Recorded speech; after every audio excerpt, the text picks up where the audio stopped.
Greetings and salutations, everybody. Welcome to another episode of the Severe MMA Picks and Plays. I am Spencer Kyte, joined as always by my co-host, Mr. Ian O'Neill, and it is UFC 285 Fight Week.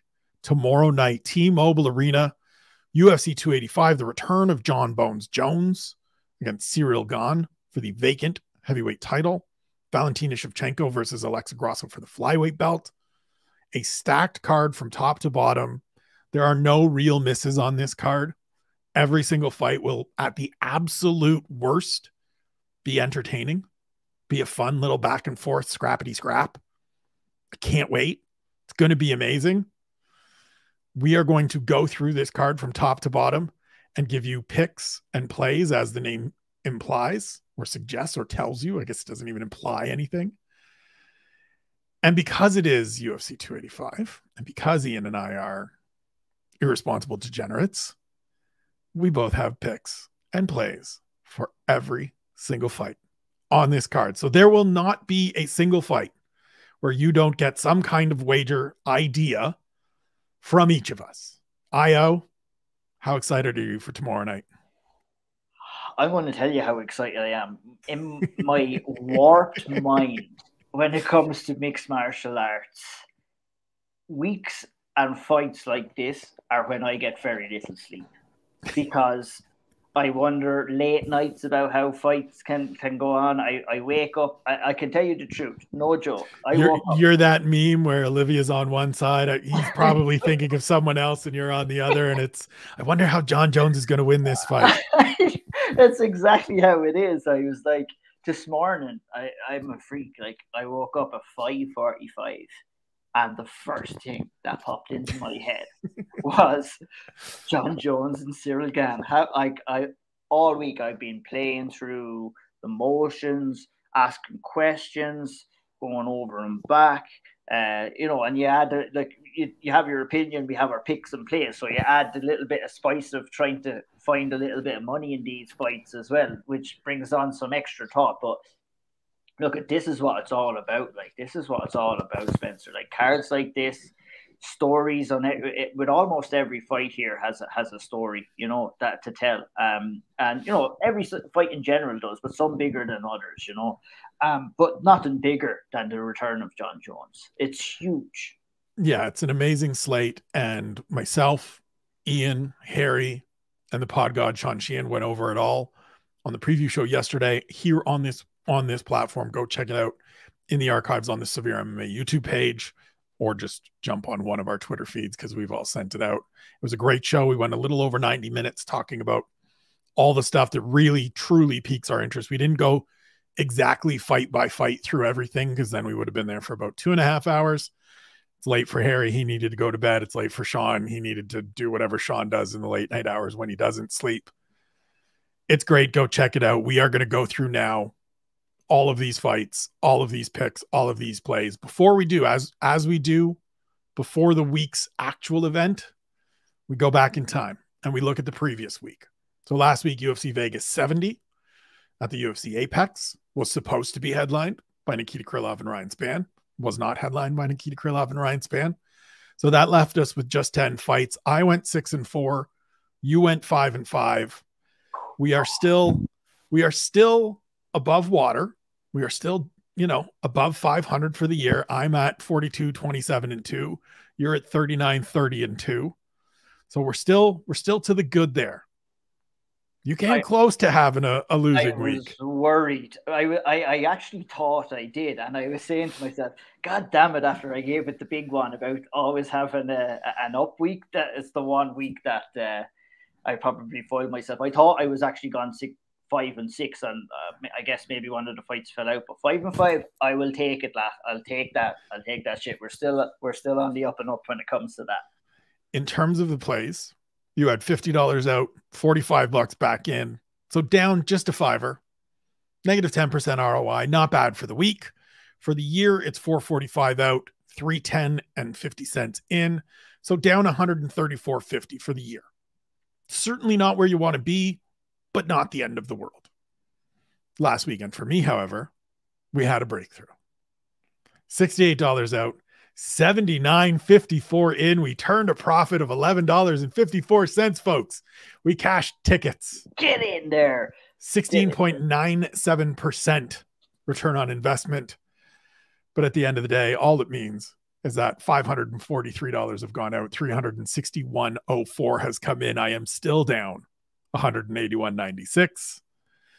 We're going to try to reverse some of that this weekend, because let me tell you, ladies and gentlemen, not only do each of us have a pick and a play for every fight on this card, there's one fight in here where I'm just going crazy.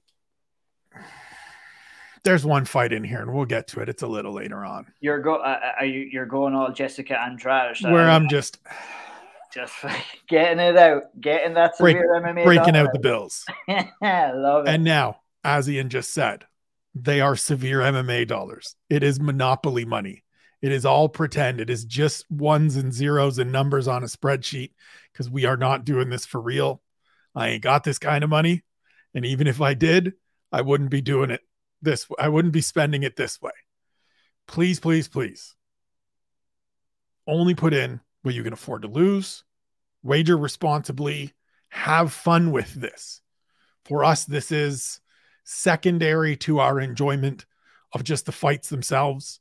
It's meant to be a little, additional entertainment and additional amusement, something for us to get on here and laugh about every Friday. If you or your loved ones are struggling with gambling addiction, with problem gambling, please check out the show notes. There are links for help centers in the United States, Canada, in the United Kingdom, and Ireland in the notes every week. Reach out to me on Twitter. My DMs are open. Hit me up. Reach out to me on Instagram. Hit me up. This is meant to be fun. Just please be safe. Please be secure with this stuff. The house always wins. End of the day, the house always wins. So be responsible with it. Are you ready to get into this? I'm ready. I am ready. UFC 285 main event. Jon Jones, Ciryl Gane for the vacant UFC heavyweight title. Ian O'Neill, what is your pick and what are your plays? Yeah, so in regards, there was a couple of different avenues you could go down here in the bet. And look, we have Jon Jones here at -170 and Ciryl is +140 in this main event. Fair odds. Fair odds.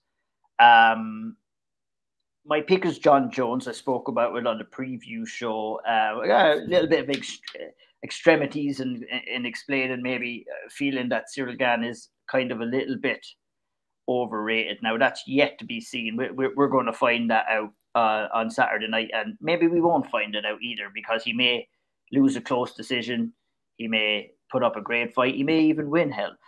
But my pick is Jon Jones, and I believe that we're going to see old school Jon Jones try, and I really reiterate that word, that try to get into the grappling realm and try and take Ciryl Gane into deep waters. And I think he can do it. I really do see Ciryl getting tired in fights. I know Sean didn't agree with me on the preview show. There's a difference between getting tired and there's a difference between gassing out. Ciryl doesn't gas out, but he does get tired.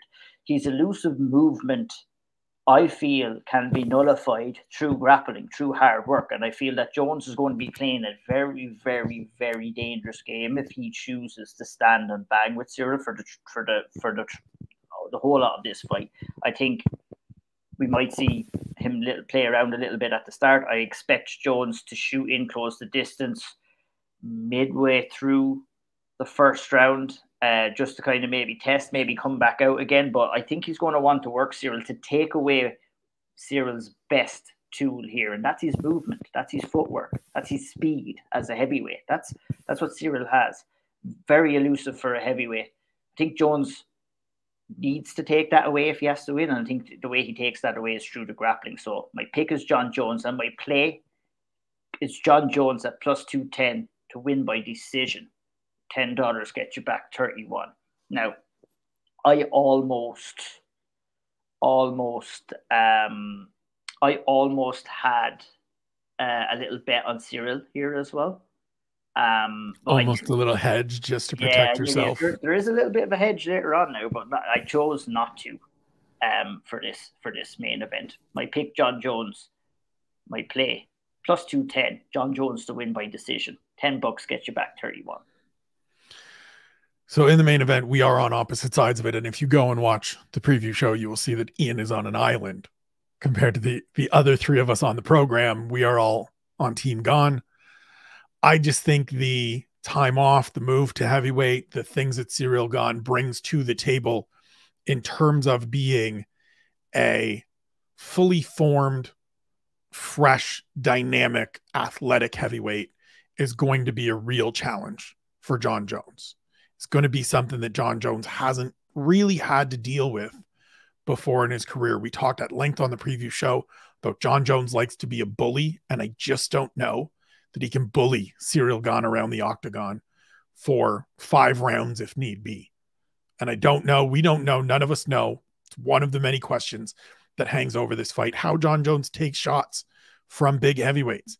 He did a great job at light heavyweight of really not getting hit with too many big shots. He moved well. He always kept people at range.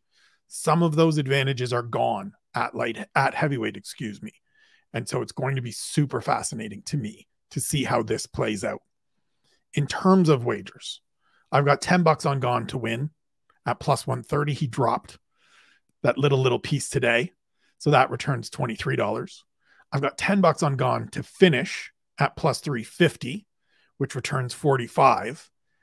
And then just as an extra little sprinkle, we've got $1 on round props for the third round at plus 2,000, the fourth round at plus 2,800, and the fifth round at plus 3,300. I think this fight goes into the third round at the very least, because I think the first round is going to be John Jones looking to get some of the rust off, both men looking to establish their range, figure out the timing and the rhythm of each other. I think the second round, we see a little bit of the grappling. We see a little bit of John Jones looking to get some takedowns, maybe some time along the cage. And then as we get into the third and fourth and fifth round, I think that for me is where I see sort of the accumulation of damage, the accumulation of punishment really setting in against John Jones and Ciryl Gane getting his hand raised. So each of those $1 wagers returns $21, $29, or $34. So if we get into a late round finish, we've got a chance to cash right up at just about $100 for 23 out. I like that kind of profit. That's good. My sound should be sounding a lot better. There now. we go. I had the wrong mic selected, so apologies for the very start. Worries, you sound gorgeous. Could I maybe just ask you one thing before Sure. we leave this fight? For you, the biggest factor for you picking Ciryl in this, do you think are you leaning more into the factor that we've seen a slight slide in the performance levels of John Jones, or if John Jones is still going out there and putting guys away impressively and moving up the heavyweight, do you feel, is it the move up and him not being able to deal with, the size, the strength, the power, and also, as you expertly said, the damage that he's going to be taking up there as well from these shots? For me, it's a combination of a bunch of stuff. The time off is a big one for me, right? We talked about it on the preview show. This isn't a 25, 28, 30-year-old man that has been out for 3 years. John Jones is 35 now, and he's been in a bunch of fights. He's been fighting since he was 20. And 3 years away, the game moves, your timing. It's so hard to get that live timing back. Combine that with you're going from light heavyweight where you had all of these advantages to a division where a lot of that goes away, right? One of the biggest things for John Jones at light heavyweight, and understandably, deservedly, was we marveled at that reach, that 84-inch reach. Well, Ciryl Gane's got an 81-inch reach. So some of those advantages prior to this fight, he'd only faced one guy that had an 80-inch reach, period. Everyone else was below that. And so it just gives you such an edge. And John is great at, manipulating hands and keeping that range. I think that's a factor. I think the last two fights, and whether that's motivation, whether that's focus, whether that's lack of training, certainly doesn't make me feel great. And combined with these other things, right? Mm-hmm. Combined with 3 years off, combined with the new division, doesn't make me feel great that a guy that, you know, wants to be great, wants to be considered the greatest, had a whole bunch of issues outside of the cage and all of that stuff, can then turn around and be like, yeah, I just wasn't that into it. I really wasn't that focused on it. It's like, I don't know that comes and goes. Like, I don't, you know, and look, it certainly can wax and wane a little bit with athletes in terms of every night, and it gets tough. But like, if you're John and you're having these missteps outside of the octagon, to me, and this has always been one of my criticisms of him, that just, to me, would light that fire more. I want to come out and put on these masterful performances so that when you see me, you're not thinking about all of that stuff. You're thinking about what I'm doing in the cage. And you said if he was still out there finishing people and putting people away and then he moved up, he hadn't finished anybody since Alexander Gustafsson. No, not for a long, long time. And before that, yeah, he put away Daniel Cormier, beautifully set up, head kick, all like that. That was great. But this isn't the John Jones that at the start of his light heavyweight run was choking dudes out and finishing everybody. He's a different fighter now. And so I just feel like there's a lot on John's shoulders. Whereas as much as this is a huge fight for Ciryl Gane, don't get me wrong, it's also just another fight. Nothing really big changes for him, except the belt's on the line again against John Jones. Definitely. Like, it's definitely a bigger fight for me for John Jones. And I feel like that Alexander Gustafsson was definitely the last time we seen a motivated John Jones. I'm completely admitted, I'm buying into greatness here, to be honest. And you know what? John Jones has had a lot on his plate for the whole lot of his career. He's taken time away. He's not trained like you. I really love the point that you made on the preview show in speaking about how much he got away being a top level athlete with his lifestyle outside the cage, because not everybody is capable of doing that, really, to be honest. And for me, he's gotten away with it, and he's not going to get away with it forever. But I think he might just get away with it this time. We're going to find out. We're going to find out. This is the thing, right? This is why it's so fascinating. This is why it's so compelling, is because all of this stuff, as we've said throughout the week, as I said on OSDB Sports when I wrote an entire story about all the questions that I have about this fight, we're not going to find out until that door closes on Saturday night and everybody in T-Mobile Arena is sitting on the edge of their seat, just waiting to see what happens. It's going to be amazing. Cannot wait. Co-main event, Valentina Shevchenko, Alexa Grasso for the flyweight title. I assume your pick is Valentina Shevchenko. How does she get it done? And then what plays do you like? Why I'm interested in this fight, Spencer, is because, you know, similar enough to what we were kind of talking about with John Jones, we saw a dip in performance from Valentina the last time. And, you know, at 35 as well, she's getting there. She's getting up there in age and, you know, keeping that level of performance. And you know, time and time again, we've seen with champions who have a target on their back, it's hard to kind of keep going when you have that target on your back all the time. Now, that being said, I think that this is a great matchup for her. I think we will be able to kind of make some assessments on how she looks, but I don't think that she's going to be tested as much as maybe a Talia Santos rematch or an Erin Blanchfield match. I think from what I've seen off of Erin Blanchfield, that could be the person that beats Valentina Shevchenko. Now, whether she'll be the champion or not is going to be very interesting to see after this fight, because as Sean said on the preview show, she'll be looking at maybe moving up. I think it's probably a good idea for her to do that.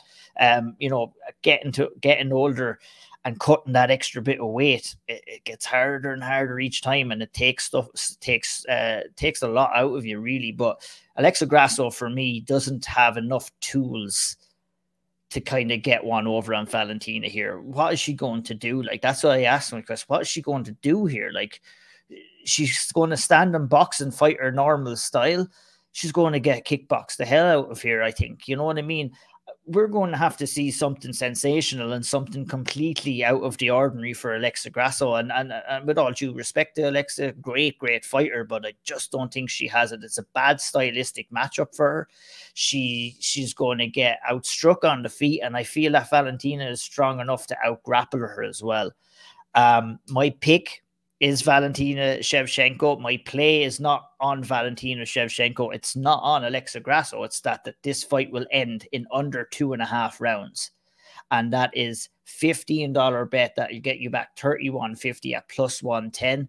That's what I've chosen. I think with all the criticism, with all the doubt, I think Valentina has kind of come in here with a little bit of chip on her shoulder, and I'd be very surprised if she didn't push hard to get a finish in this fight to kind of to quill all of that doubt, to quill all of that kind of criticism, if you want to call it, where people are actually calling to say that she had lost that last fight, and she won't like that. She's very competitive. And I think poor Alexa Grasso is going to be on the receiving end. Poor Alexa Grasso is going to get the brunt of that. I think Harry made a great point on the preview show yesterday, talking about sort of what does Alexa Grasso do. She's a technical boxer who a forward moving pressure boxer is how I describe it. A forward moving pressure boxer who doesn't even kick all that much. So there's not even a ton of diversity there. That's a bad recipe. I, like you, I'm taking Valentina Shevchenko. Obviously, I, like you, I'm going to be rooting for finish because I've just gone straight finish. I looked at those round props, and as I started to do I'd split my two wagers into, I think I was looking at the under 2.5 and the under 3.5 to see if I could catch a couple. And I just thought, you know what, just bet the straight finish. I know that you got to give a little bit of juice because it's minus 135, but $25 on Shevchenko to finish at minus 135 returns $43.12. I don't really like playing favorites like this. I don't really like, having to give a little bit of juice here, but at least it's a little bit, at least it's only a little bit. And this feels like one of those spots where rather than chase the bigger number, go with the thing that I really think no matter how this fight plays out, Valentina Shevchenko has multiple ways to finish this fight. Now, I would like it to be by TKO so that Sean Sheehan would owe me $10. Yeah, that's the big bet on. That's as opposed to submission. But 25 to return 43 and some change feels like a good wager to me. I do have to admit, my bet is a little bit risky, under 2.5 rounds. Valentina, she's not going to want to rush things, but I feel if she gives Alexa Grasso enough reason not to be there anymore, Alexa Grasso might give herself a route out. My pick on the staff picks was Shevchenko in round 2. I think this looks very similar to the Jessica Andrade fight. And if not the Jessica Andrade fight, then the Jessica I fight. And both of those ended in the second round with Valentina Shevchenko getting TKO stoppages. Hi, Sean Sheehan. Move to the middle. Sorry, the welterweight division in the middle of the main card. Jeff Neal versus Shavkat Rakhmonov. Who do you like? And what did you lay your money on? So at the start of the week, my pick is Shavkat Rakhmonov here. I just think he's a sensational fighter, number one. But the method of victory for me has changed from the start of the week to where I'm thinking right now. Because, through thought and conversations and preview shows and just a little bit of thinking today, and it may very well happen that Shavkat goes out there and blows Jeff Neal out of the water. And that would be a sensational performance if he managed to do that. But I think this is a good step up in competition. I think it's a further step than what he had against Neil Magny in his last outing. I think he gets the job done here. And I've banked on Jeff Neal giving him enough problems to take him all the way in this fight. So I've gone with Shavkat Rakhmonov at plus 225 to win by decision. And $10 is going to get you back 32.50 here. I'm chasing here. You're going to see a lot of this. I'm chasing big prices here. I made a decision before I did the bets. Was it either going to be big money on small bets or small money on bigger bets? I've chosen the latter. And I think that, while it may, Shavkat, probably his best route is to get Jeff Neal down, get the submission. I looked at that, didn't really feel too confident in that. I've gone for Jeff Neal to kind of give Shavkat enough kind of problems that Shavkat will win by decision. I've no doubt really that Shavkat wins this fight. I think he's just so well-rounded. But Jeff Neal, man, at plus 400 here, if he catches him, he's caused upsets in the past. And this is a big step up, a big task for Shavkat. That's why I picked him to go and win by decision. We are in lockstep, 100%. The only difference is that I've gone just a fiver. So in wanting to have a bet on every fight, I decided every fight that I'm not like gung-ho about, I'm going a fiver and I'm finding some kind of something for me to get in on. I, like you, think Jeff Neal is a good enough, big enough step up in competition that we see Rachmanov for the first time in his career go the distance. I think Jeff Neal is underrated. I think if you wanted to chase a dog, Jeff Neal at plus 400 is a real nice wager. But I do think at the end of the day, there's more avenues for Shavkat Rachmanov to control this fight, to win this fight. And I do think they go the full 15. He gets his hand raised. You're going $10. I'm going $5. It's 16 and a quarter back. I'll take that kind of profit any day on a guy that's 16-0. If Shavkat comes out here and takes out Jeff Neal inside the distance, we need to and I know that you and Harry will do it justice on the takeaways on Tuesdays as well. We need to be shouting from the rooftops about this guy, because Jeff Neal is a tough cookie. And I'm just really excited for this to see how, if Shavkat can up his game that much. But we've seen it with these tests before that, Yep. you know, a good dominant win for fucking over 3 rounds for Shavkat is very good here as well. Don't get me wrong, but it's shouting from the rooftops or to the moon, as we like to say on the preview show, if he goes out here and finishes Jeff Neal. So, indeed. Move to the lightweight division. Mateus Gamrot versus Jalen Turner, a fight that I know we're going to be on opposite sides of in terms of these selections. Who do you have? Where did your money get put down? So, yeah, Gamrot minus 210 here didn't stick out to me all that much to bet on him straight. I'm not confident enough because Jalen Turner is a very, very, very good fighter, and he has an awkward style, and he just has an awkward kind of body shape, and he uses that body shape so well in these fights. I think there's going to be, and I said it on the preview show, this fight is going to be probably tell the story of this fight in the first 2 minutes. It's either Jalen Turner's going to snuff a takedown and catch him. I think if Gamrot gets in and gets to the legs of Turner, he always likes this kind of single leg trip takedown. Turner's long legs, will he have a difficulties getting him out of there? I'm not too sure, but I've gone for 2 bets in this. My pick is Gamrot, obviously enough. I think even though Jalen Turner is such an excellent fighter, I think Gamrot is still elite, not just about elite level. I think he was very close in that Beneil Dariush fight. It was he's elite level. Yeah, he's pretty fucking good. Gamrot is. I mean, it was razor close. It was that one shot that Dariush hit him with that kind of cost him the fight, that dropped him, I believe, in the 3rd round. I've gone for Gamrot here to win by decision as well. Now, it's going to be a very fruitful night, a very fruitful night, or could be a very long night for us watching if a lot of my bets happen here. I've gone for Gamrot by decision. Similar enough to Jeff Neal here, where I think Turner is very good and could win this fight. But at the very worst, what he would probably do is get submitted. At the very best, he's going to win. But I think what's going to happen is Gamrot is going to use his jiu-jitsu and his wrestling to try and dominate this fight and control Jalen Turner.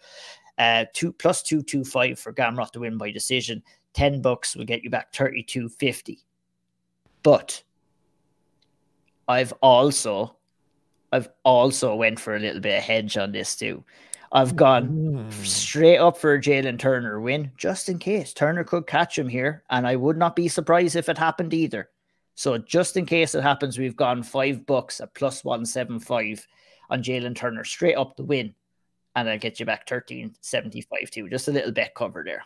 All right, so we've got one similar bet in this fight because I have picked Jalen Turner. I believe in Jalen Turner. I feel like this is an opportunity for him and going to end up being his real breakout performance. The thing with Jalen Turner, the reason I pick him, the length is a tremendous advantage. He's got a 7-inch reach advantage, big, long legs, big, tall kid. Yes, he may get taken down. The other piece of it is that he's just got this incredible ability to finish. He's got great power. He's got great instincts once it gets to a point where he's got you hurt.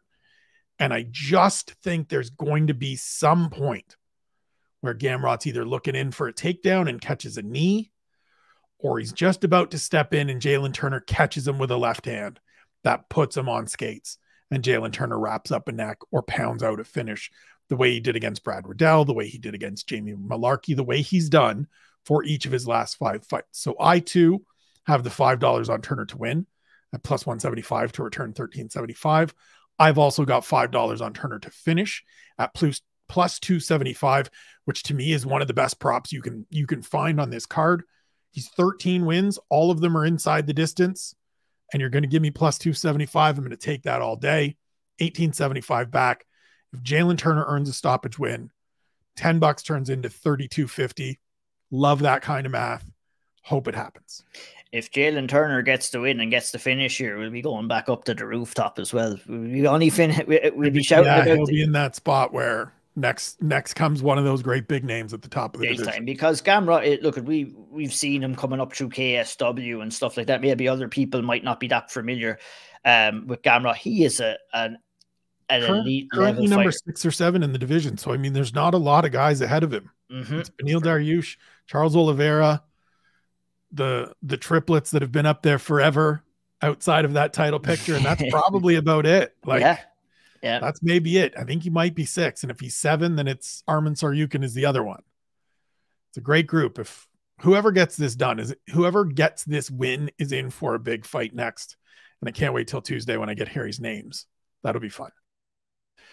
We move to the main card opener in the middleweight division. The debut of Bo Nickel against Jamie Pickett. This is the widest odds, not only on this fight card, but I think the widest in UFC history, if I'm not mistaken. Bo Nickel is minus 2,000. I assume you're picking Bo Nickel. You know it.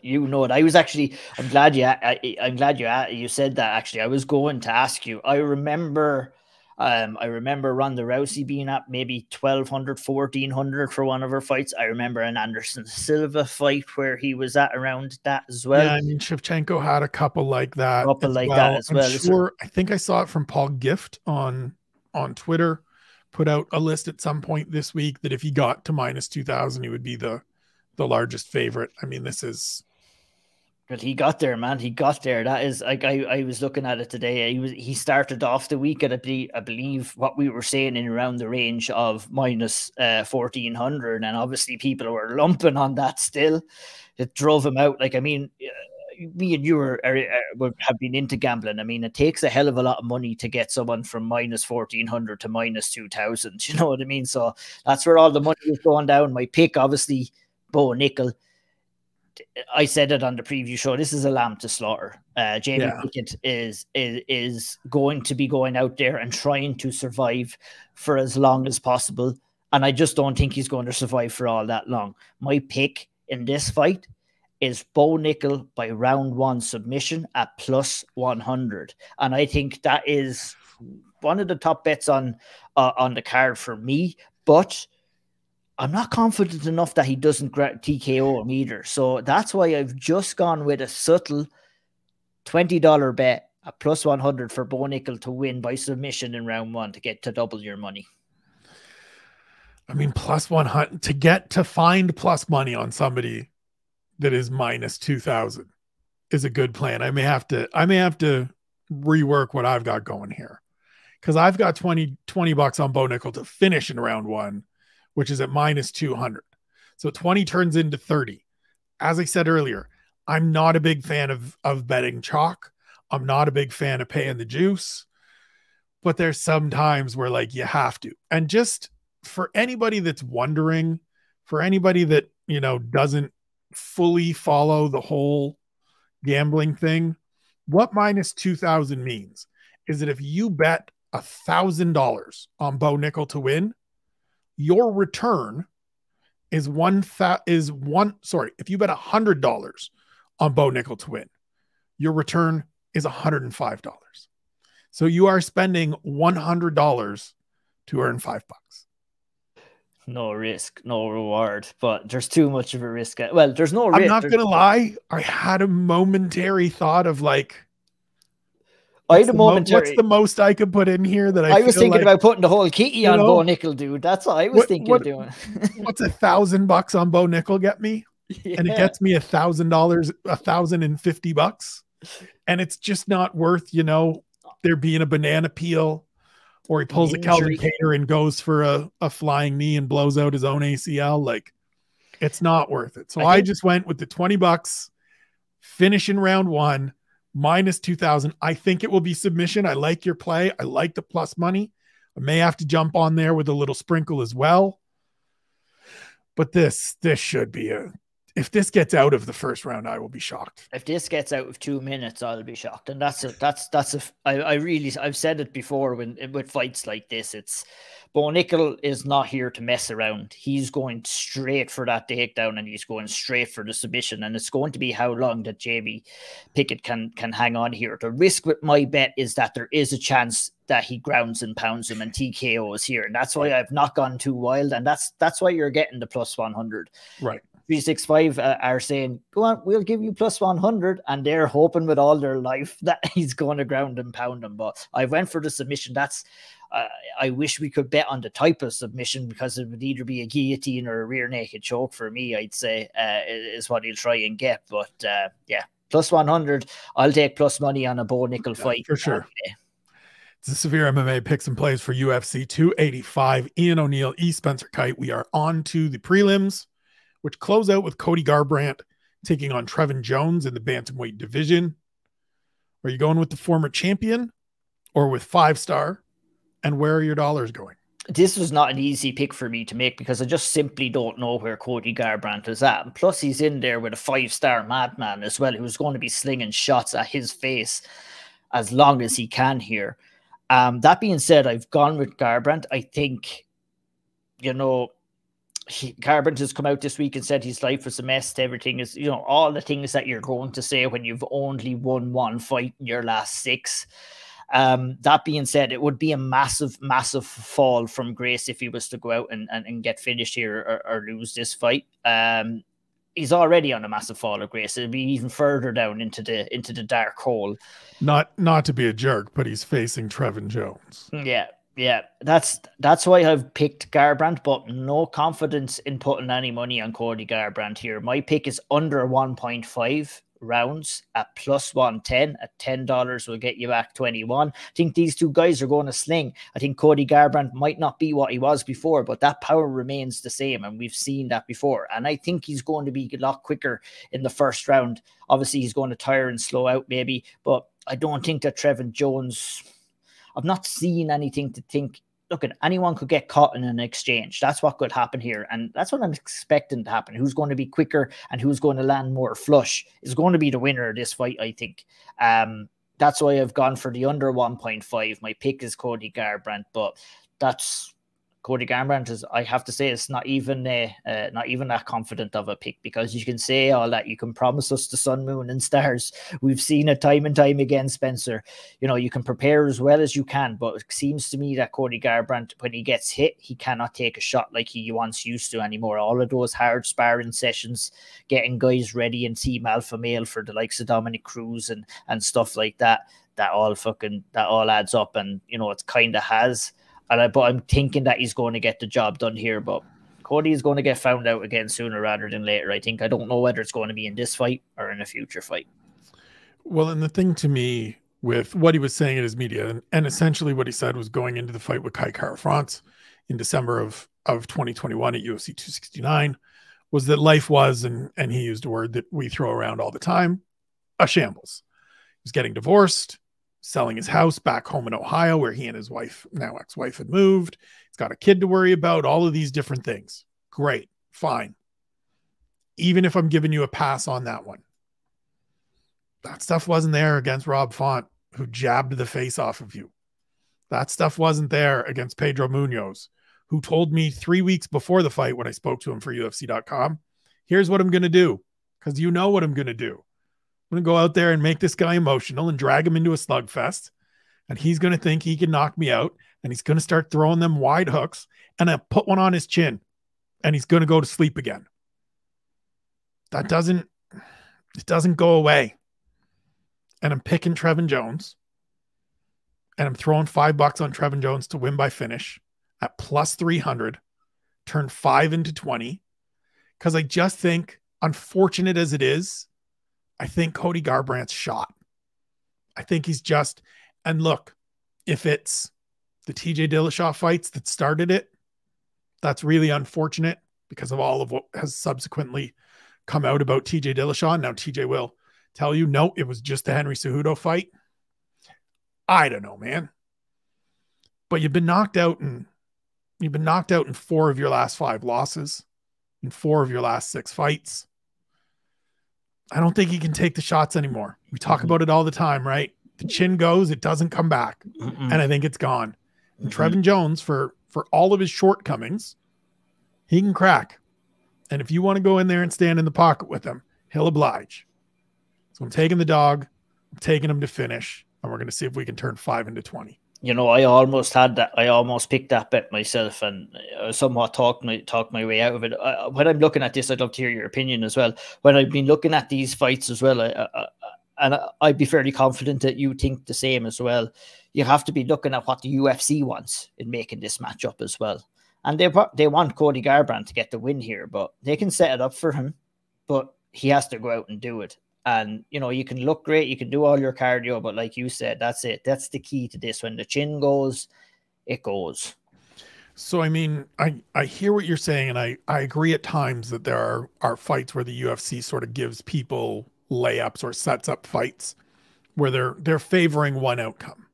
And I feel like the fight that Cody was supposed to have last year against Rani Yahya was that fight, right? As I joked about on the show yesterday, he got matched up with a guy that isn't really a striker at all. He's just going to look to go out there and grapple. This was originally supposed to be Julio Arce. And if this is Julio Arce, I think the veteran from the East Coast picks him apart. Like, I think he does a Rob Font light and just jabs him to death.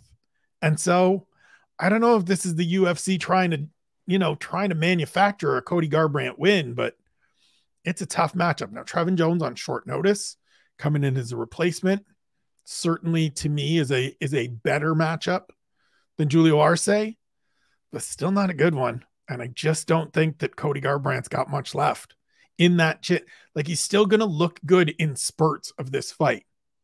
I still think he's going to come out and look quick right out of the gate. But the first time he catches one, he's going to be wobbled.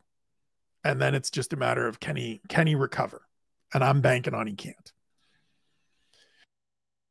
We move to the middleweight division. Derek Brunson takes on Dricus du Plessis. Who do you like? What are you betting on? All right, this is another difficult one for me because I think if you were to describe both of these gentlemen as, how I would describe them as poor strikers, grappling heavy kind of fighters. I know Derek Brunson, he did have his spell where he chose to stand and bang, but I think 2 of these are kind of similar enough in kind of what style they want to bring. They want to grind on you. They want to kind of, especially with Dricus, he's going to want to try. And what we've seen him being successful at doing in the octagon is closing the distance, putting his opponents up against the cage and grinding on them. He did it very well against Darren Till. He did it very well against other opponents as well. Is he going to be able to do that against Derek Brunson? I'm not so sure. I'm not so sure he is. He's going to try. But I feel the big problem with Dricus du Plessis is his gas tank. He tires hard. And that's just how he looks. That's what he'll tell you. It's just how I look. No, you ask him about it, and he's like, no, I always look like that. It's just what it looks like. Yeah, it looks fucking It looks like you're exhausted? Yeah, because that's what it is. And I think that, there's a thing that you can do in grappling where, you will allow someone to implement their game plan, but you have bad intentions around that. So I could see Derek Lewis allowing himself to be caught in clinch positions with Dricus where he's not standing trading, because Dricus does have power, that has to be said, and he can finish guys. But obviously the arms get tired. We see that they're flailing around the place after pretty much 3 or 4 minutes in there. That's what we've seen so far. So I'm thinking that Brunson is going to probably play it safe, allow those early grappling exchanges, wait for Dricus to get a little bit tired. And then I think we'll see Derek Brunson kind of have some success in the later stages, maybe of round 1, definitely in round 2, if it gets there, round 3 as well. My pick I've gone for the underdog here. I've gone for Derek Brunson. I really think, you know, he's coming to he's in his twilight years. He ain't coming to any twilight years. He's right in there. I think he still has enough left in the tank. He'll be disappointed. He won't want to go out the way he went out against Cannonier. I don't think that Dricus du Plessis is half the fighter that Jared Cannonier is, to be honest. And I think that Brunson gets it done. And that's a good underdog bet. You want to be getting on Derek Brunson at plus 200 in this fight. I did. $10 get you back 30. And I'm very happy at those odds.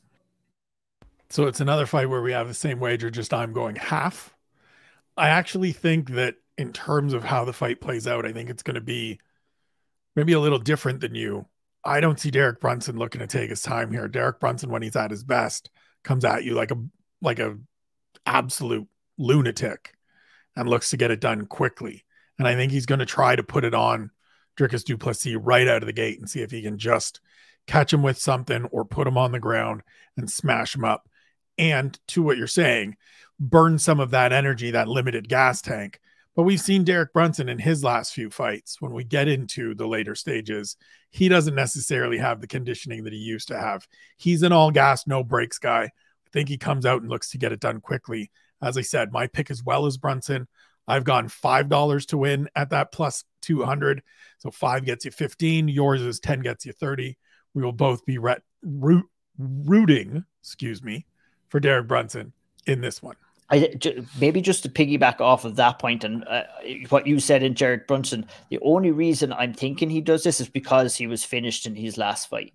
And I'm wondering, will that kind of be in the back of his mind? But you know what you said is very well probably what's going to happen. Tough to teach a 39-year-old dog. Yeah, that's what I was going to say. You can't teach an old dog new tricks. Tough to break those habits.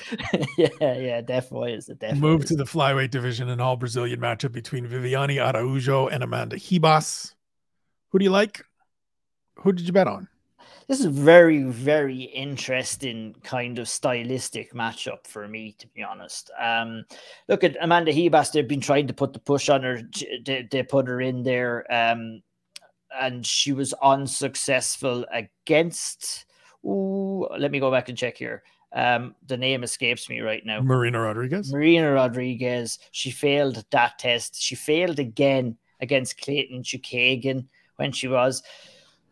They're giving her another chance at a ranked opponent here. I think Araújo is, 6, maybe 7 in the division or something like that. Yep. So there'll be a chance for Ribas to get in there. And while I think she'll probably fare a little bit better than she did in the Rodriguez and Chukagian fights, I still think that she doesn't have enough to get it done. I think Araújo impressed me in her loss. Even I think she's been making some great improvements in her striking through the last couple of fights, and I think that with someone like Amanda Ribas who's going to try and pressure you and throw wild shots, and that's just to simply close the distance and set up the takedown and try and take Araújo down, I think Araújo is going to be smart enough and strong enough to keep Ribas off her for the majority of the fight. I won't say all the fight, but definitely for the majority of the fight. And I did notice improvements in Araújo's striking. She looked bigger, and she's looking bigger, and she's making gains. And I expect better gains here. She's a solid 1-2 jab, and I think that's perfect for Amanda Ribas, who's going to be coming in with those wild strikes. I think if Viviane Araújo defends the takedown and lands jabs all night, I think that's what's going to get her the win here. We have to remember that Araújo was good enough to get to the distance with Alexa Grasso, who is now fighting for a title. I'm putting a lot of bank in that. I think she definitely lost that fight, but she was competitive enough for me to think that she's going to get the job done against Amanda Ribas. Not super confident. It's a shot in the dark. Ribas could go in there and take her down. She'd probably want to set a pace and tire her out, but I just think that Araújo is going to get the job done. Like I said, I'm not confident enough to put money down straight up on Araújo to win. I have picked Araújo to get the win, but my play is the fight to go the distance at -225. $20 gets you a profit of $8.88. So profit is profit, as we say on this show. So I've gone the other way, and I'm taking Amanda Ribas. I think for me, I look at this as a soon to be 30-year-old, or not quite soon. It's the summer that she turns 30, which she sees as a big number. And I had to set her correct when I spoke to her this week. She was like, be 30 this year. I was like, I'm 44. And she just said, oh, and went quiet. I think this is a fighter that is figuring herself out. I think she's comfortable at this weight class. The one thing that I'm really curious to see, Viviane Araújo has used a bunch of takedowns in her last several fights to really cement some of these wins. And in every fight she's had in the UFC, she's looked to grapple a bunch. You don't want to grapple with Amanda Ribas. It's her first art. It's her best art. I think we actually see a more committed to the takedown, committed to the grappling Amanda Ribas this time out, because I think she's learned she can't stand with these women, right? She got picked apart a little bit by Marina Rodriguez. They went out there, they decided to trade. She got clipped and finished. She went out there against Caitlin Chukagian on not quite short notice, but relatively short notice, and tried to kickbox with her and lost a kickboxing fight. Walked into jabs all night in that fight. Right. And that was the key. And Araújo has a great jab here. So I'm thinking Araújo just needs to jab here. I agree with you 100%. Do not go to the ground with Amanda Ribas. Defend the takedown and land those shots on the feet. That's the key for me. That's why I picked Araújo. Sorry for interrupting. No worries. And so I just think we see more of a sellout towards the grappling from Amanda Ribas, who understands if I get her down, I have a better chance here. I've picked for it to go the distance as well. I've got $5 on Amanda Ribas to win by decision at plus 160. 5 gets you 13. I'll take that $8 profit. We're both looking for big profits. We're both looking for a whole $8. Final fight of the televised prelims. Julian Marquez, Marc-Andre Barriault in the middleweight division. Who do you like? Where did your dollars go? I think looking at this fight, I think there was a massive grave error on Julian Marquez's part the last time to just choose to stand and bang with Gregory Rodriguez. And he chose violence. He chose violence that time. And I don't think it's going to be the right move if he chooses it here as well. I don't think he's going to. I think he will have learned his lesson from that last defeat. I think, you know, he'll be stronger in the grappling exchanges. Barriault is a really tough, gritty guy, and this is just going to be a super close fight. I like Barriault likes to wear on opponents is excellent in the clinch. Dirty boxing is brilliant, but he gets tired as well. So I think Marquez needs to kind of engage in that safely, not get into a silly striking exchange, use his wrestling, take it down, wear Barriault out, and I think he gets the job done. And for that reason, I picked Marquez to win. And I've also had a little $10 bet on him too to get the win straight up at plus 130. I think he's good value as an underdog in this fight, and $10 gets you back 23. This is a real close fight. I think the keys here are Marquez is going to have to fight this fight at a fast pace, and he's going to have to push for takedowns. Barriault struggles defending takedowns. We've seen that. He doesn't look comfortable on his back. I mean, it seems to me it's a clear home and hosed way to get the win here for Marquez. And I'm hoping that cooler heads prevail for him and his team and he gets the job done. I agree with you that I think Julian Marquez gets this done. I think he needs to just have watched that Fluffy Hernandez fight about 97 times. And he and Mark Montoya, where he's training for this fight at Factory X, need to just have the conversation of, look, close the distance, get a single leg, trip him, grind. If a finish presents itself, great. If not, keep doing it again and again and again until a finish presents itself. Because I do think if there is a flaw to Marc-Andre Barriault's game, it is on the ground. It is in that submission defense. And for that reason, I have picked Julian Marquez to win by finish at plus 200. $5 gets me 13. Again, much like the last fight. Just a little wager, just a little profit, but I'll take profit anytime I can get it. A number of small gains equals big gain, Spencer. So that's it. I like your style. If we cash both of those tickets, 10 turns into 26 and suddenly we're up 16. So there you go. That's okay. That's 3 more $5 and $1 for a coffee. Move to the Fight Pass prelims, as they will be for me here in Canada. They are on ESPN Plus in the United States. I'm not even sure what it is on in Ireland and the United Kingdom, but they close out with Ian Machado Gary against Song Kinan. Who are you picking? What are you wagering on? And we've only heard one mention of a parlay. Are we Oh, Are we loading up through these prelims? Oh no, there is a parlay here, and I'll leave it as a surprise. We've got one parlay. I haven't, because I bet on teasing it along. Okay. Yeah, no, I just haven't. Because I have a bet on each one of these fights, I chose not to. But it's just one parlay. But yeah, I should have mentioned that too. But look, I mean, if someone was out there willing to bet who I'm going to pick in this fight, I think it'd be fairly short odds that I'm going to be picking Ian Gary to win this fight. I think he is just a better version of Song all the way around. Striking, grappling. I think he's going to be going in there as the bigger guy. Gary, he can't look at this as a walk in the park. I mean, Song, he has power in both hands. Has a nice jab, very powerful right hand, very athletic as well. Not afraid to clinch when the distance closes. I mean, yeah, he kind of likes to throw his opponents off by doing that. It was a very nice finish Song did against Potter, but he was there to be hit. And I think once Ian Gary kind of gets over that little bit of early kind of fight nerves, finds his range, he's going to settle, he's going to start to pressure, he's going to put Song on the back foot. And any time that I've seen Keenan Song on the back foot, he doesn't look comfortable there. My pick here is Ian Gary. My play is Ian Gary to win by KO in round 2. Not too much value in Ian Gary here. I've gone for my old every week. I mean, one fight I'm going to bet on a fighter every week to win in round 2. I just love that bet. It's plus 400 for Ian Gary to win by KO, not submission, by KO round 2. $5 gets you back 25 here. We're in very similar positions. I went with just the finish in round 2 at plus 333. So my 5 gets me 2165. I'm in agreement with you all of the way through. In addition to what you've said, Song Keenan hasn't fought since his knockout loss to Max Griffin, which was well over a year ago.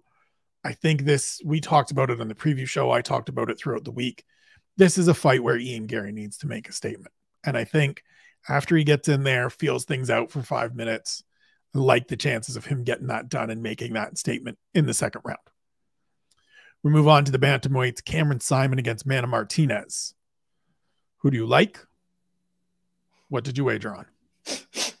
I smell a big bet here somewhere. I don't think it's going to be from me. So I'll give away my bet first. Look at a very, very great, well-spoken guy. Your interview with Cameron on the SevereMMA YouTube channel was excellent. I liked what he had to say. Very, very good mentality for a young man at just, 22 years of age? 22 years old, yeah. 6 finishes in 7 fights. Faced, I would say, arguably his toughest opponent to date in Josh Wang Kim in the Dana White's Contender Series. That was a super tricky opponent.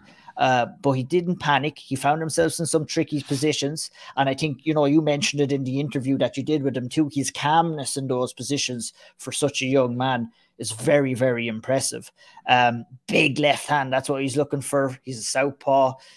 Always moves forward, has good cardio. I mean, he's ticking off all the boxes here as I was watching him, scrambles well, has a tendency to get taken down, but doesn't accept the takedown. He's going to have to correct that, but he will. He's only 22 years of age. We'll give him a break on that.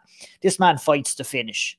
He has an old head on young shoulders. And look at Martinez, has 8 KO wins, but this man just comes forward and throws wild shots, and he's just going to be there for the taking in my eyes. He was saved, like he almost had Brandon Davis out there, to be honest, so I think that was a benefit for Cameron Simon to see that, where he won't go too wild himself. But for me, all day, it's Cameron Simon to win is my pick, and I have 2 plays on this fight actually. I have the under at $5 at plus 162 to get you back 13-10. The fight to be under 1.5 rounds, and I have Cameron Simon to win by a finish at $10 at plus 22.50, going all in on your boy from South Africa. Really, really, anyone who's looking in or looking for some talent on the undercard, you don't need to look no further than Cameron Simon. Very impressed at what I've seen from that young man. So as I told you, as we were getting started, I'm all in with this kid. I think sitting down to speak with him a week ago just solidified everything that I had already thought in watching his Contender Series fight and watching his debut win over Stephen Kozlow. Like the fact that he's here with his full team, teammate Dricus du Plessis, later on in the card Means they've got a big group here. All the things you said are all of the reasons I am all in on this kid. And so I'm just going to have some fun with this one. Let's go. Cameron Simon is a -300 favorite. It's hard to turn a real good profit on -300. And the way that you make $100 on -300 is you bet $300. So there's $300 on Cameron Simon to win, to return $400. Let's go. There's also $200 on Cameron Simon to win by finish at +125, which would return another $450. So there's $500 out. Wow. We're putting a quarter of the bankroll on Cameron Simon to get a finish. And if it happens, 5 bills turns into 850. And we're good for the year. We're back to doing good things. You're good. I'll be under pressure. We're having a steak dinner. We're getting a bottle of wine. Spencer turning up in the mink coat. We're going to the good restaurants, not just the chain restaurants. We're going to the nice farm table. Shout out to Restaurant 62. You got to have fun every once in a while, IO. It's UFC 285. We've been pumped about this for a few weeks. Listen, if it doesn't come in, then we got to start nickel and diamond and we got to claw our way back. But as somebody that's been gambling since I was 12 years old, I've done pretty well at clawing my way back time and again. So we'll see. I think this is a fight that Cameron Simon wins 8 times out of 10. And I think he finishes 7 times out of 10. Because as you said, Mana Martinez is there to be hit. We've seen him finished on his way up. Let's see what he can do. I mean, big money out, big money in. Big money. I'm still licking wounds from Jessica Andrade. I'm not quite there yet. Listen, we may be here in all black talking about my funeral next week. It's either going to be either going to be party time or somber. Let's go, Cameron Simon. I got you. You're my guy. Let's go. Team ESK with MSP. Move to the strawweight division.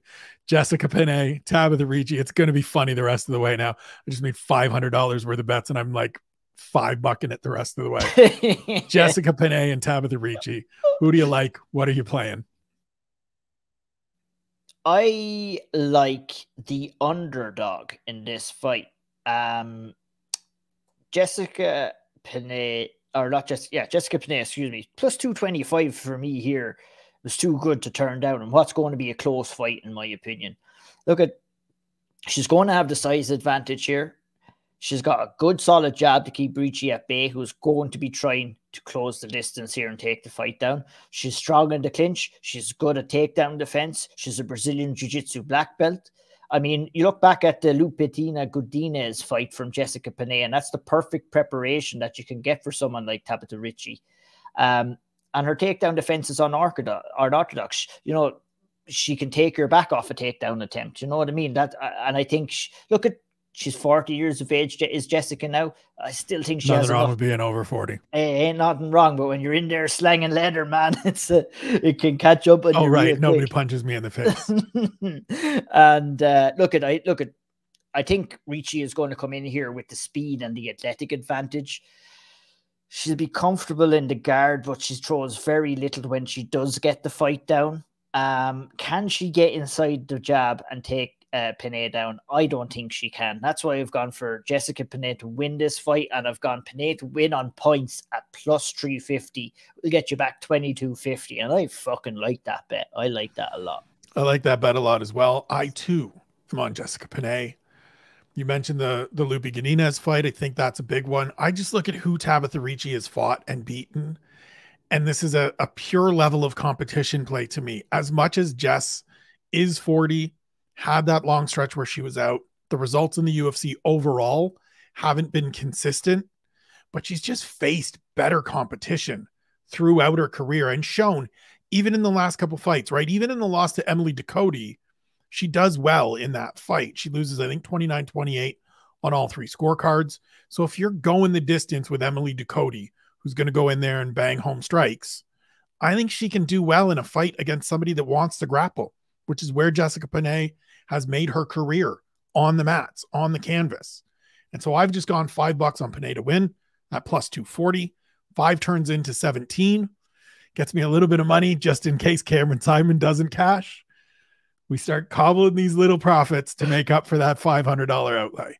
I like this underdog play. I think there are 4 or 5 underdogs that can win on this card this weekend. Big time, big time. Good card to be betting on the underdogs here. I think I've gone for 3 already, to be honest. And yeah, I'm not sure if I do it. And I'm kind of, maybe I'm foolish not to stick them all into a parlay as well. But maybe we can make an adjustment. Maybe we can make a little adjustment on that. Couple more fights left before we do get to the parlays and wrap things up. In the bantamweight division, Damone Blackshear against Farid Basharat. Who do you like? What are you betting? Big fan. We've talked about the Basharat brothers, the 3 brothers that they have. You know, Javid obviously been very successful in the UFC so far. We're seeing the debut of his brother Farid this time around. Coming in against Damone Blackshear, tough cookie. He is going to be well outmatched in this fight, though. I think, you know, when we're looking at the Basharat brothers, they fight very similarly. Very good distance control, a solid jab, very technical striking, waste no movement, waste no punches, which is so important. I would label Farid that he does like to kind of force the grappling a little bit more than we've seen so far from Javid.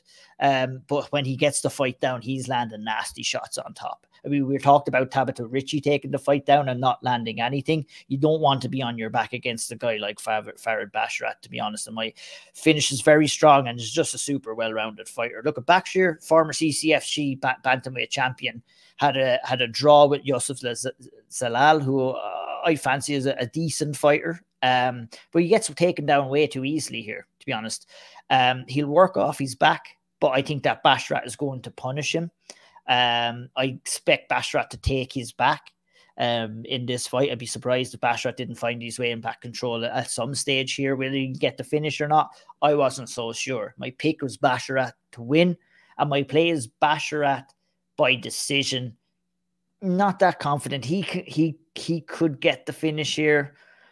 I'm not sure why I went for decision. Maybe by finish there wasn't that appealing or wasn't that good. You'll probably, it's because you wanted to have another play, the exact same as me. Exactly. There you go. That's what I did. Yeah. I'm a little less high on Farid in this fight than I've been on Javid in his previous fights, because I do rate Damone Blackshear very well, as you said. Went to a draw with Yusuf Zalal in his short notice debut. Had some good moments in that fight. I do think he's a good grappler. I think this becomes a fight where Farid gets a win, but it's not really the like breakout performance that you thought maybe we were going to see, or people that listen to us and Harry talk about the Basharat brothers and Amir Albazi as sort of a trio of ascending fighters that all train together now in Las Vegas, previously in London and London Shoot Fighters. But I do think Farid is more well-rounded, has a little bit more of a diverse game plan, more diverse approach, able to get into top position, get the victory. I like you by decision. $5 at plus 110 returns 13.75. Little profit, put it in the bank, get a win. He's chasing down Big Bro. I've talked to Javid a bunch of times. Every time I talk to him, he says, I can't let him catch me. That's why he wanted that fight in January. Got to get 3 in before my little brother debuts so that I could be 3-0 before he's got to win, because then it'll keep some distance between us this whole time. That sibling rivalry, keeping the Basharat brothers competitive. I love to see it. As a younger brother, I fully endorse Farid trying to chase down Javid. Let's go. Opening bout on the fight card. I think I haven't heard confirmation one way or the other whether this fight is happening or not, so we'll cover it real quick. Esteban Ribovic against Loik Radzhabov. Who do you like? Who got your money? I like Radzhabov in this fight. Look, he's a former PFL 2019 finalist, and he's fought some pretty good competition on that run. Look, at PFL, obviously not to the same standard of the UFC, but at the high end of PFL, there is some pretty good competition. And there's very little known about Ribovic as well coming in here. What we do know is he's an absolute killer and a finisher. 6 wins by KO, 5 wins by submission. very fast starter. I think I've seen a fight where he'll just come out of the gates and try and finish you straight away, calm down a little bit, and then go a little bit ham again. Big power in the left hand, big power in both of his hands, really. But I think it's going to be the experience of Razubov in this fight. He's never been finished. I think if he survives the early storm here that's going to come, he's going to show that experience in the later rounds. I think he's going to probably force grappling exchanges here. And I think that experience and the level of competition that he's been in there with before, for me, makes me confident that he is going to win this fight. And that's why I've picked him. And my play here is a part of a little parlay that we're going to talk about in just a few minutes. I've the only fight, I have him as part of a parlay, so technically a bet in each fight. Didn't really, it's the unknowns of Ripovich here. I'm not too confident of putting any straight money down. And hell, this fight might not even happen at all. Yeah, I mean, it's one of those things that I'm not trying to be obtuse with anybody. I'm not trying to play any games. When there are fights that are in this position where it's maybe or maybe not, I generally get an update through the week because I have to add a fight to the fight-by-fight preview. I didn't get any mention of that. I haven't been watching any of the media stuff. I don't know if they've had media availabilities this week. If it happens, I'm like you. I've got Radzhabov. I think, as you talked about, the level of competition is the deciding factor here. He's 16-4-1 in his career. As good as Ribovic has been in terms of 11 straight victories and 11 finishes, it's the level of competition difference. We've seen it time and again with some of these athletes on the Contender Series. I simply went $5 on Radzhabov to get a decision win at plus 175. As you said, not a lot of great props here, not a lot of great plays in terms of the straight bet. I believe he's minus 220 as a favorite. And so we go by decision that he just grinds it out. 5 turns into 1375. And that's it for all of the straight picks or the fight-by-fight picks. Which brings us to the little parlays, Ian O'Neill. What do we got this week? Well, Spencer, we've got the Furious 5 parlay that we've gone for. I love the names. I know. I'm a sucker for names. I love it. I love it. The Furious 5. I've gone for our good pal Bashrat to get the win, minus 450. I've gone for Ian Gary at minus 800. I've gone for Cameron Simon. I've thrown him in there again at minus 300 to prop up that parlay as well. We're going big on Cameron and this week, Spencer. I've thrown for the shits and giggles. I threw Bo Nickel in there at minus 2,000. Why not? And then I went with Shavkat Rakhmonov at minus 550. It's a little bit over double your money. $30 will get you back 68 and 33. And I like that bet. I think all of those guys have a real good chance. I mean, there's potential banana skin, I think, for Bashrat, but I think he's quality enough to get the job done. And everybody else needs a banana skin not to be Cameron Simon. No, that's true.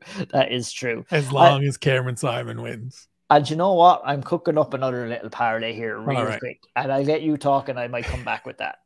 All right. So I, as always, have my 3 little $1 parlays. My main card parlay, my prelim parlay, and my full card parlay. So the main card is Cyril Gane, Valentina Shevchenko, Shavkat Rakhmonov, Jalen Turner, and Bo Nickel. Add those 5 fighters together, add those 5 wins together. It comes out at plus 797.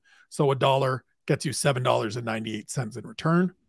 On the prelims, it's Trevin Jones, Derek Brunson, Amanda Hebos, Julian Marquez, Ian Gary, Cameron Simon, Jessica Panay, Farid Basharat, and Loic Radzhabov. $1 there pulls all the odds. That combination of athletes, which I believe is 9 fights because it's a 14 fight card on Saturday, which means a big long day, is plus 25,912. So $1 if all of those athletes win turns into $259.18.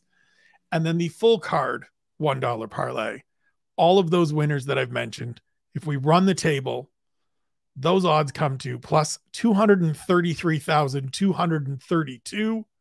So $1 turns into $2,334.72. And I tell you what, if we run the table, that means Cameron Simon wins. That means we're cashing upwards of $3,000 this week. We are just going to be having us a big old party on this show next week. And I'm going to be taking all kinds of long shots. I'm going to be taking some crazy parlays. I'm going to be trying to give the money back. Now, chances are we're not going 14 for 14. But as I just said to you, as long as the banana skin isn't under Cameron Simon's foot, I don't care about the rest. Let's go, kid. Fingers crossed for Cameron here. I'm rooting big time for you there, Spencer. Yeah, just tot it up. Just three leg parlay. Penne plus 240. Marquez plus 125. Brunson plus 200. Trusting my underdog picks here. $5 is going to get you back 114. So that's a good turn of profit. Oh, excuse me, 114 and 75 cents. Don't forget those 3 quarters. Don't forget. They'll all tot up in the end. We could be 75 cents off of making a profit this year, Spencer. That could happen. That could be the difference. Yeah, you could turn a profit by 75 cents this week. Well, listen, this fight card is amazing. We have been looking forward to this for a few weeks. I've been looking forward to doing this show for this card for several weeks. It has been a whole lot of fun getting up to this point. We hope you had fun with us through this today. As we said off the top, if you are wagering, please just have fun with it. Please only put in what you can afford to lose. Play with Monopoly money like we are.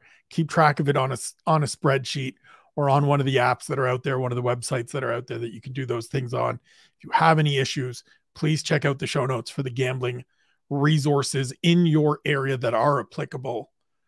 In addition to all of that, please sign up for the SevereMMA Patreon. It is the start of the month. It makes it all the more worth it. SevereMMA.com/pints. Follow my good friend Ian O'Neill at IO'NeillMMA. Follow all the lads, for that matter, from the SevereMMA team on Twitter. Follow me at Spencer Kyte. Check out the old triangle. Check out everything that's on the Patreon. Come back around on Tuesday for Harry and I to sit down and do the takeaways. Check out Sean and Graham on the big show. But most importantly, have some fun on Saturday night. Enjoy these fights. Io, you and I will be talking for sure throughout the night. Absolutely. This is going to be one where neither of us are going to sleep early or neither of us are like packing it in and doing other things. Well, I can foresee about 200 laps around the kitchen for me before the main event. We're going to be locked in from start to finish. It is going to be a great time. We hope you enjoyed the show. Thank you for watching. Like it, subscribe to the channel, leave us comments, tell us what we need to do more of, what we need to do less of, why you love us, why you hate us, if that's where you're at. It's all good.